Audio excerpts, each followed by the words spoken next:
For many years now, Russ and Craig have had many wide-ranging conversations with folks from all over the gaming world. This is one of those conversations. D6G, the Lost Chapter.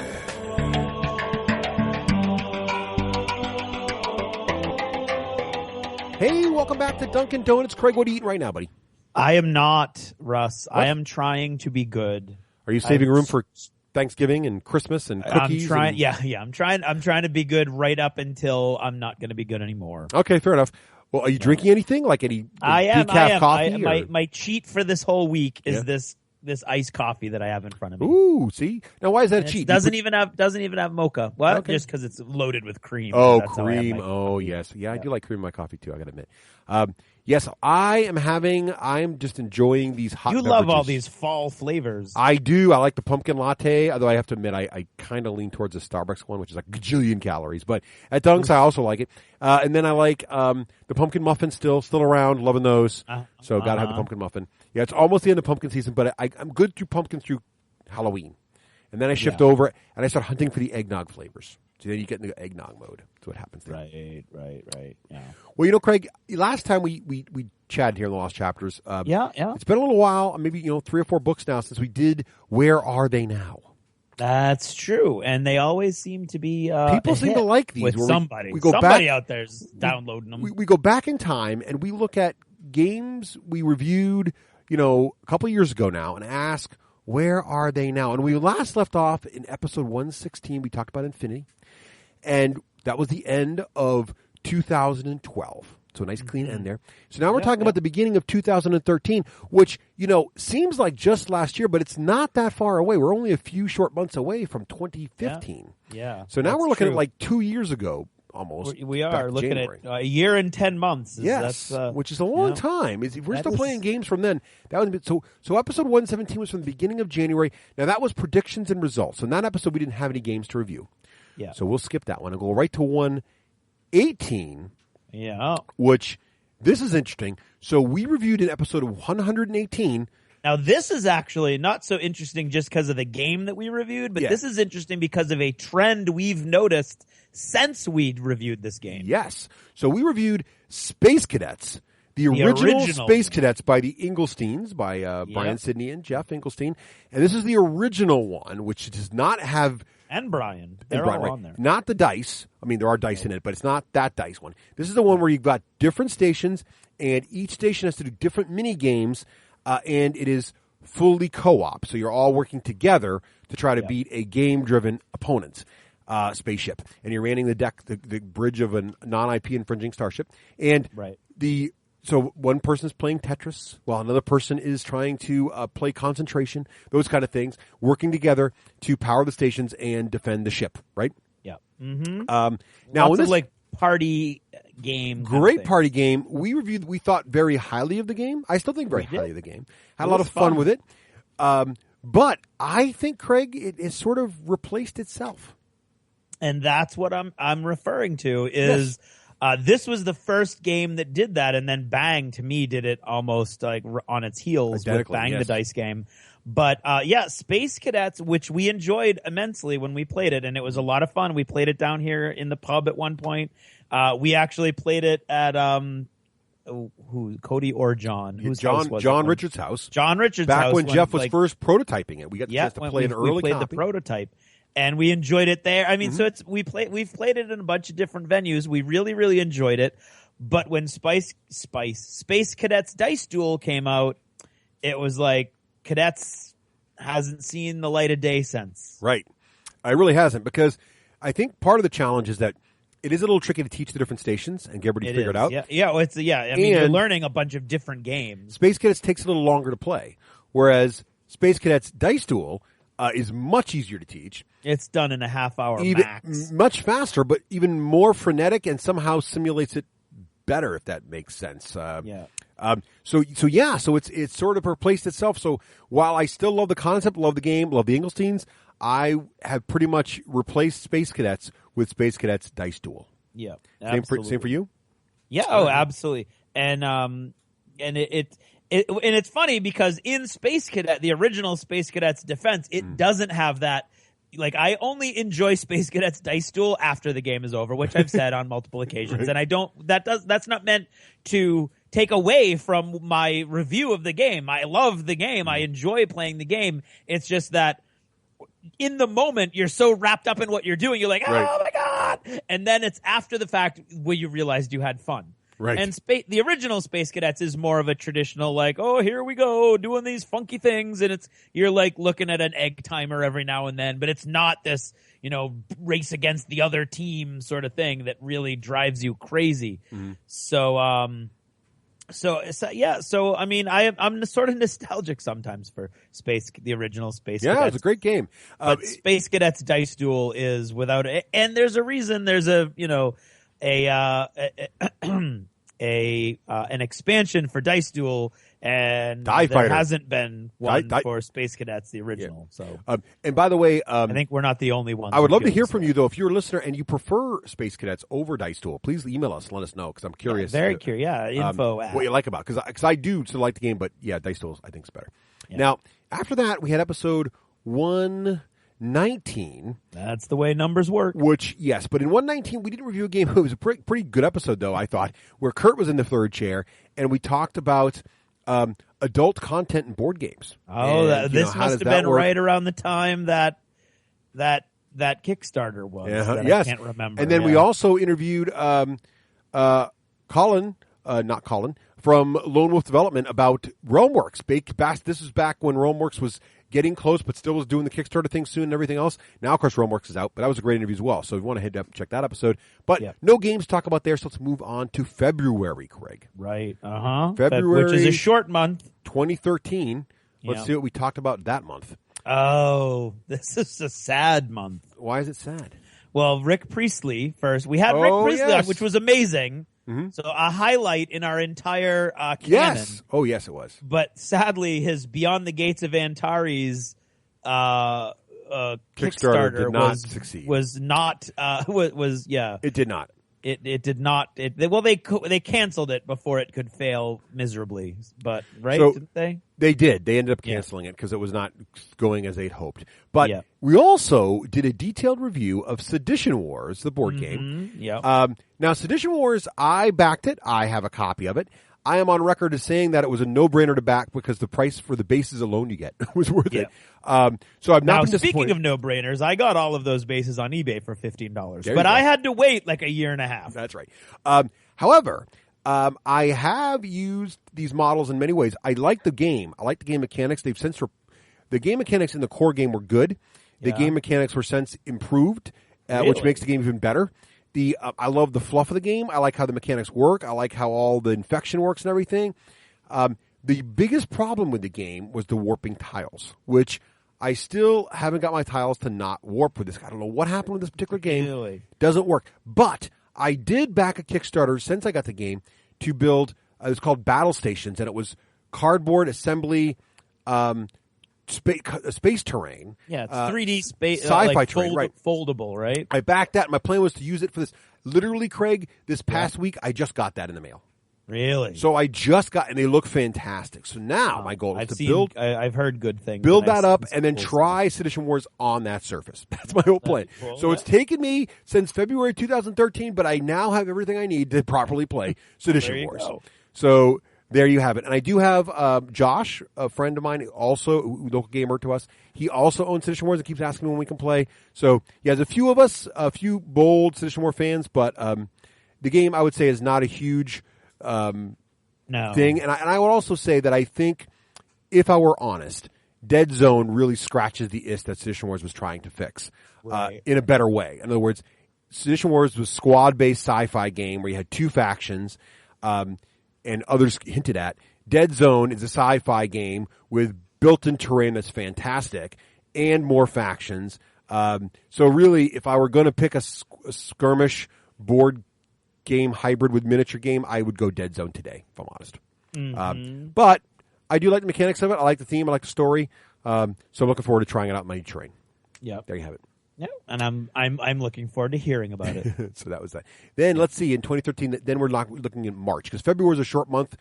So then in March, Craig, what do we talk about? Let's see. In March, we had Dan on, and Dan talked about trade shows, which is interesting because everybody's in Essen right now, including Dan. Yeah. And then we reviewed the game Clash of Cultures, which is a game, ironically, that I believe was purchased by Russ solely because of the box art. Yes, and my biggest complaint about the game, it's a great 4X game. I love the way the tech tree works. My friend Randy, who plays with us regularly on Tuesdays, he is on record. This is one of his favorite 4X games, and he keeps complaining I don't bring it often enough to play. I did actually order a bunch of plastic elephants online, and I have now replaced components with elephants. So I'm ready to go and play it. So when you play with Russ, it's Clash of Cultures now with more elephants. Although I think Z-Man announced that they have elephants for it now. I think they actually fixed that. But it's a great game. Now, I haven't played it in a little while. I got distracted by other 4X games, but it's still a solid game. I like it a lot. And Randy and I still argue about when we should play it again. It's a really, really solid game. So I do like Clash of Cultures. It's still my collection. Doesn't make it to the table as much as I'd like to, primarily because I have too many 4X games, and they'll take a little bit of time. But I would like to bring this one back to the table. Yeah. So there you have it. Now, you never were a big fan of this kind of game. No, I'm not really a big 4X guy. Yeah. But elephants are cool. All right. I like them. All right, I'm a big fan of elephants. Episode 122, we had Tim Huckleberry, Sam Stewart, RPG Dudes. Yep, from Fantasy Flight Games. Yep. Well, we should have Fantasy Flight Games on the guys on the show again soon, Craig. We should do that. We should do that. They said. That's called foreshadowing. Foreshadowing. Anyway, RPG Dev Life and mulling RPG mechanics. So no games reviewed there, but we talk a lot about RPGs. We should also review that new RPG, Craig, whatever just came out recently. We should talk about that sometime. Which one's that? I don't know. That one's from TSR or Wizards of the Coast or whatever it's called. Whatever. Dungeons and something? Dragons and something? I don't remember. Tunnels and Trolls. Yeah, we should review that. Okay, so that was episode 122. That takes us through March. So we haven't reviewed a lot of games in this. We did not. Wow. We were on a roll for not reviewing games. Then, here we go. Ooh, this is interesting. Yes. Well, speaking of that company called Dungeons and Something, in episode 123, we reviewed Dungeon Command. Right. Now, Dungeon Command, as you may remember, is this set of boxed armies that Wizards of the Coast brought out. This is sort of the follow-on to the Wrath of Ashardalon, Castle Ravenloft games, but these were standalone battle games where if you had two of these boxes, you could fight two different armies against each other, and it came with pre-painted models, and they were all themed. So you could buy the Sting of Loth and get all Drow elves, or you could buy the Orc box, or you could buy the Undead box, or you can buy the Goblin box, right? Or the Hero box, right? And you could fight each other. And Craig, we really liked this game. We did. We really liked that game. I repainted all of my minis. I still love the terrain. I love the whole concept of you get half a battlefield in your box, and so everybody has a themed battlefield. And so when you're playing, your battlefield links in with their battlefield, and it all works together. So you've got some terrain on there that might be specific to your army. I loved the way the cards worked. I loved the way that morale worked. And it was fun and it was fast. And I think if they had come out with more boxes, it would have lasted longer. I still have all of mine. I would not hesitate to play that again if somebody wanted to play it.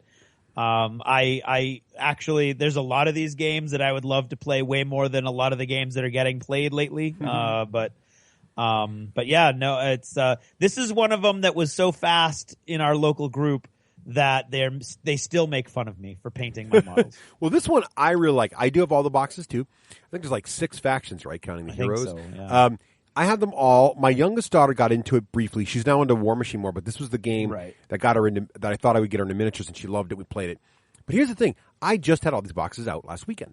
Because what's great about these, I made a couple recent discoveries. First of all, as you know, in the last Lost Chapter, I've been talking about how I've been playing lots of Dungeons & Dragons 5th edition with my kids and my brother.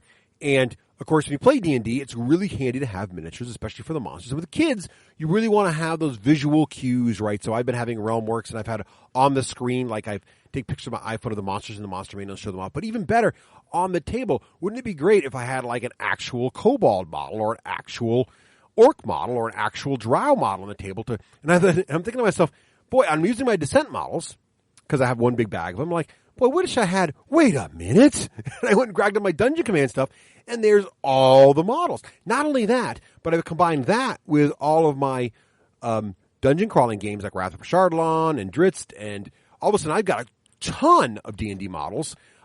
These are all pre-painted too, which is fantastic. And by the way, if you've got an outdoor encounter and you need a quick grid to battle on, right in the Dungeon Command box, you've got an outdoor counter. You got a whole, throw a couple tiles together, and you got a little camp, you got a thing, you got some hills to watch out for, you got some instant terrain. And then, Craig, I just discovered this. So as you may remember, in this game, there are icons on the ground to tell you where there's dangerous terrain and difficult terrain, right? And, well, it turns out Wizards also made these boxes called dungeon tiles. Okay. And these I saw you found those this weekend. These were in Barnes and Noble. Now I think these came out actually under 4E technically, but they were saying that they're independent of the system, and they really are. They're these giant tiles. You can lay them against each other. They come with all kinds of. They don't interlock like the Dungeon Command or Descent does. There's a bunch of tiles you lay out, but there's a box for dungeon. There's a box for outdoors. There's a box for city. Right? Wow. Yep. And you just lie them together and you want. But here's the cool part. They're all grids. They're all really colored, but they have the same icons as Dungeon Command has on them for all the difficult terrain. So this gives you a whole new battlefield for Dungeon Command if you so choose. But not only that, my brother is used to, and my brother's a hardcore role player, right? He plays all the time with his friends. All the grown-ups play with him. And they normally take out a giant mat, and they draw each, they go through a dungeon, and the Dungeon Master's drawing on the grid with, the dry erase grid and showing them where they are, or they're outdoors and they're drawing. And at first, it's like, you need a mat. I'm like, I don't think so. I'm going to try this tile thing. He was commenting constantly how much faster the tiles were than drawing on the mat. I mean, yeah, sure, the tiles don't always exactly match exactly what's being called for in the module, but generally, when you're drawing, you don't get that easy. You just get close, right? So you throwing the tiles down much, much quicker. So this was I am in no way disappointed with this purchase. And by the way, it's a great battle game. And now that I got my niece and nephew also in Dungeons & Dragons, I know the monsters well, I probably could break this out and have a quick battle game with them, and they would love it because it's all the monsters they're used to fighting in D&D. So it's great. I love these things. If you see these lying around in your local gaming store and for some reason they're on sale, snap them up. You will, if you're a role player at all, you'll use this. I mean, this combined with like all the Descent models lying around in my house, I basically have plastic for any situation. I didn't have to back a Reaper Kickstarter. Just saying. So there you go. So still playing those. Yep. And then episode 124, Craig. What did we review there? Oh, in 124, we reviewed Mice and Mystics. Yeah. Which is, of course, another gateway game. Yes.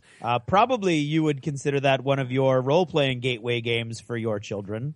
It is. It was the gateway month. You know what's funny about Mice and Mystics? So I have not been able to sell my kids on Descent. Just doesn't work. I don't know what the problem is. They don't like it. Can't do it. But, which is a shame because I own like everything under the sun for Descent. So it should be easy, but it doesn't work. But for some reason, Mice and Mystics, they loved it. And they loved it from a very early age. So when it came out, I say that now like it was years ago, but they're 10 now. So 2 years ago, they were 8 and 7. So they were into it. They loved it. My brother and his family loves it. He has it, all the expansions. The only problem with Mice and Mystics is because it tells a very clear story, which is probably its greatest strength, also hurts replayability. So I kind of feel like once you know the story, it's not quite as flexible and different every time as Descent, and we didn't come back to it often, but we did all play through it once. We talked about it forever. So I do think that is a little bit of a challenge with it. But it's a great game, and if you like it, there's I think there's a second expansion now that makes it awesome too. So definitely worth checking out. But replayability does suffer a little. What do you think, Craig? Have you played it much since we reviewed it? No, I haven't played it at all since we reviewed it. I don't play half these games after we review it. But that's a problem. I mean, it was a neat concept, and I can kind of see how grown-ups like Rafe's whole point was, it would be great just for grown-ups. Right. I think you hit the sweet spot with, bringing your kids into it and sort of segueing into the role playing aspects of the whole thing is, I think, where this game probably shines. And I mean, it's got great components. It's all cool. Oh yeah. It's very, very nice. It is Descent for kids, I think. But I also agree with you about the replayability issue. Although if there are expansions, then there you go. Right. So that was Mouse Guard. No, not Mouse Guard. That was. There's looks like there's 2. 125. There's yes. I'm sorry, expansions. I'm saying there's yes. The Heart of Glorm expansion. Yes, there's 2 expansions now. Yeah. I do want to come back to that and play it again. It is fun. It's a pure co-op, though, so it's not the Overlord thing, so I kind of like the Overlord thing more. But the kids seem to like the pure co-op, and that might have been the problem with Descent, was the Overlord part for them. Yeah. Now, in 125, I think we have time just enough for this next episode here. 125, we did a double review. Oh. Right? Well, right. Clearly we were feeling So guilty. we were feeling like we hadn't reviewed enough, apparently, in 2013. So when May got here, we're like, let's review 2 games in one episode. And we reviewed BioShock Infinite. Actually, we didn't really review it. We interviewed Colby about it. Right, yeah. But I can talk about that a little bit. And then we also reviewed Kemet.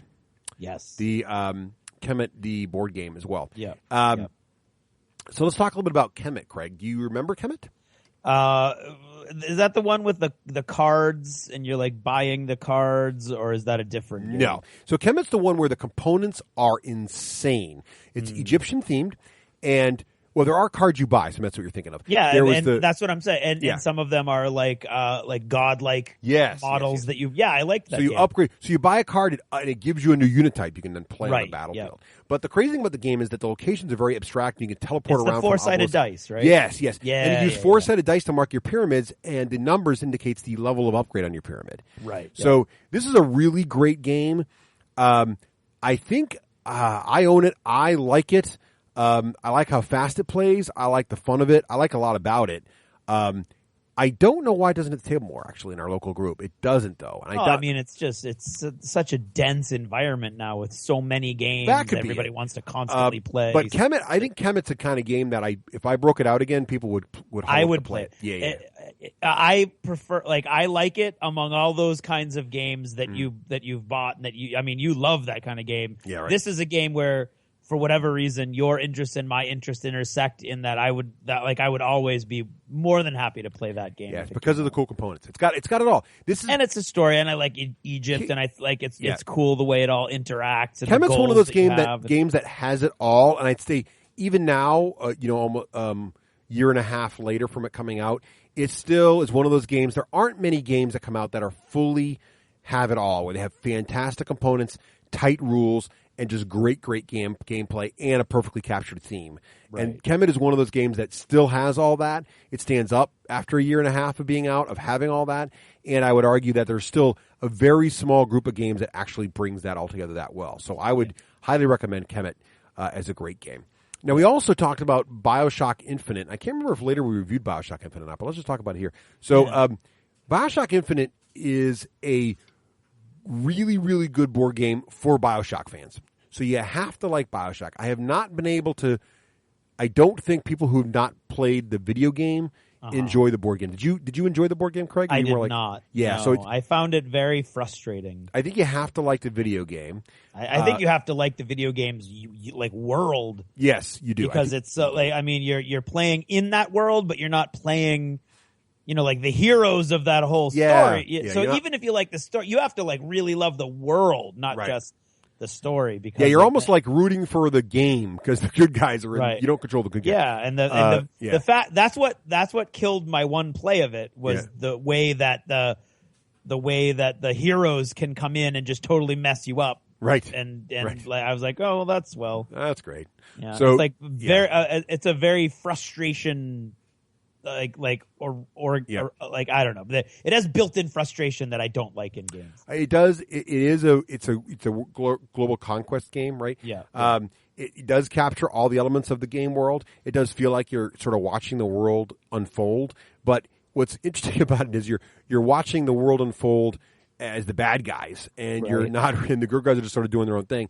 I like it, but I must admit I have not played it.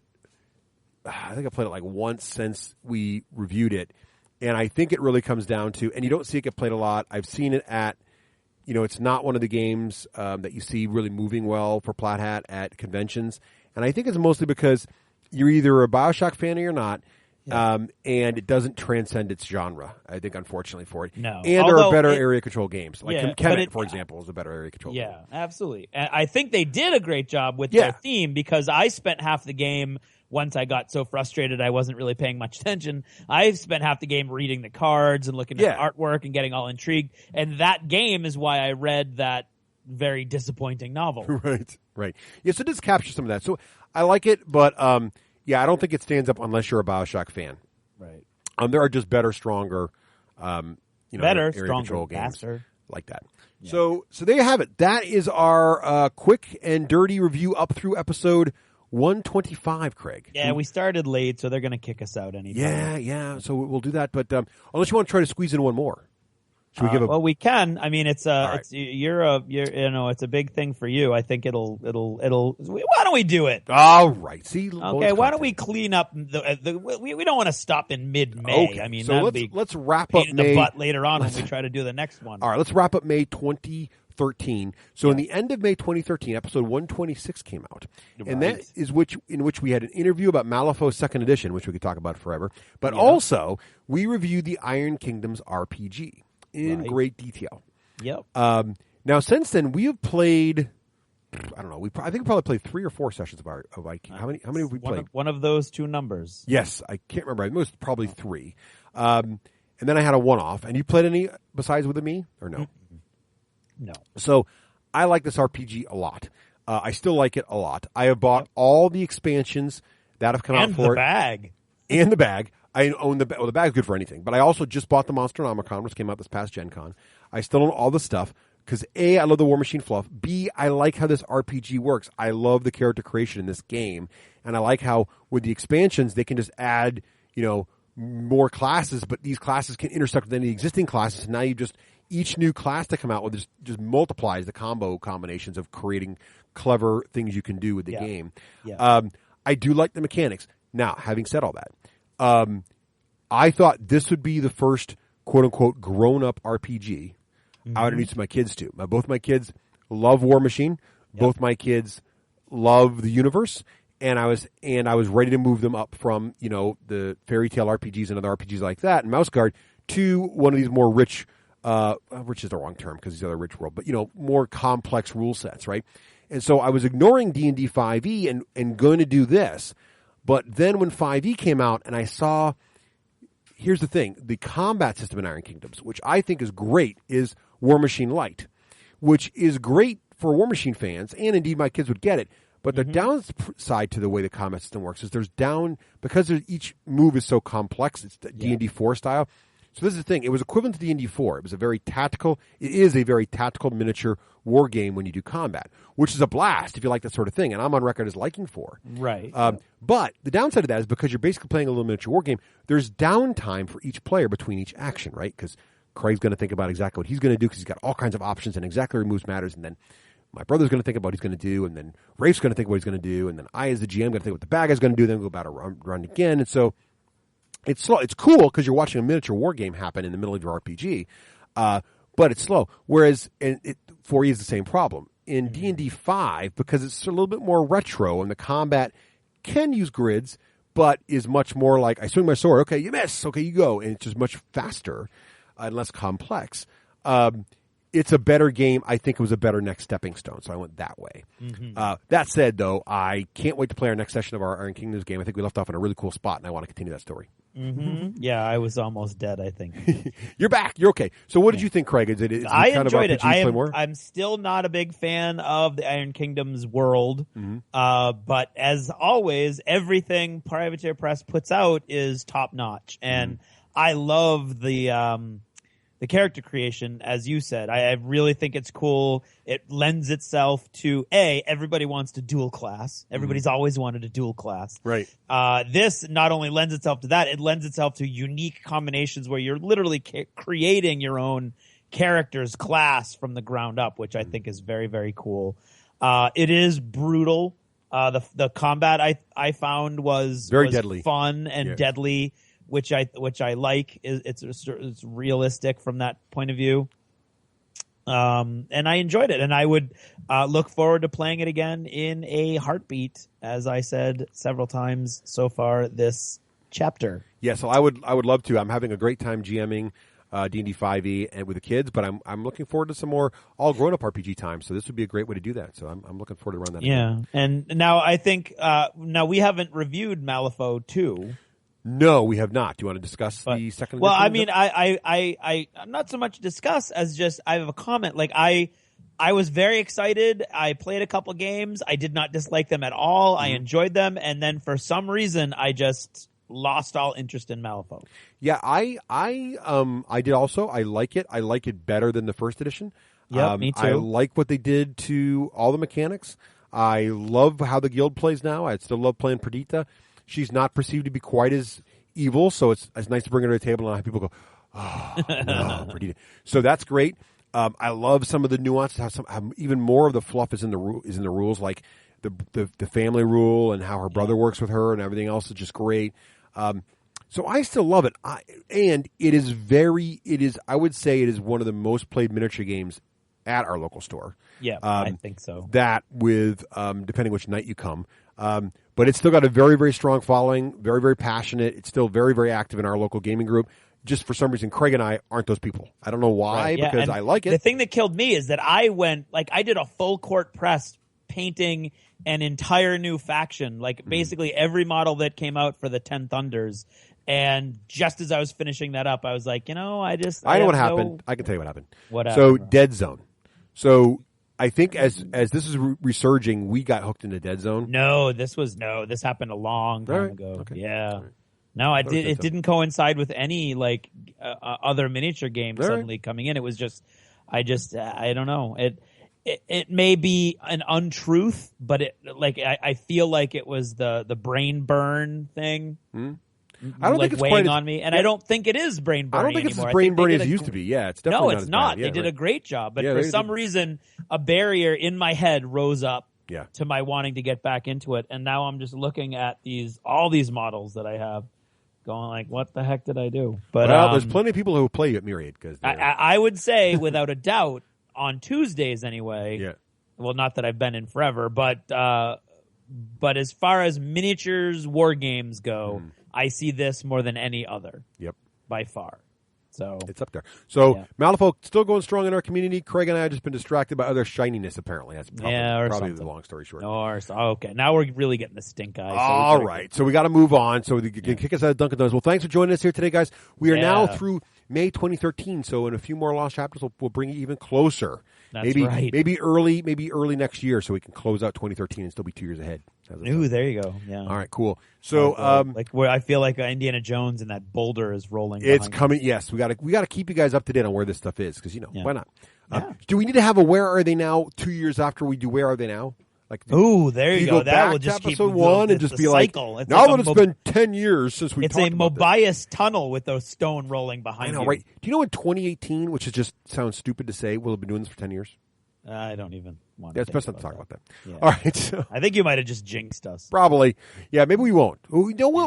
We'll be here. Thanks to our patrons, we'll always be here. If you're here to listen, we're here to broadcast. That's what I say. That's right. There you go. That's absolutely true. So thank you so much for listening and for being a supporter of the show. We really appreciate it.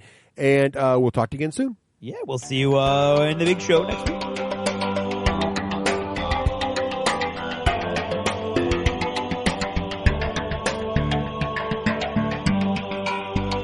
Thanks for purchasing a D6G Lost Chapter. Supporting the show helps it grow.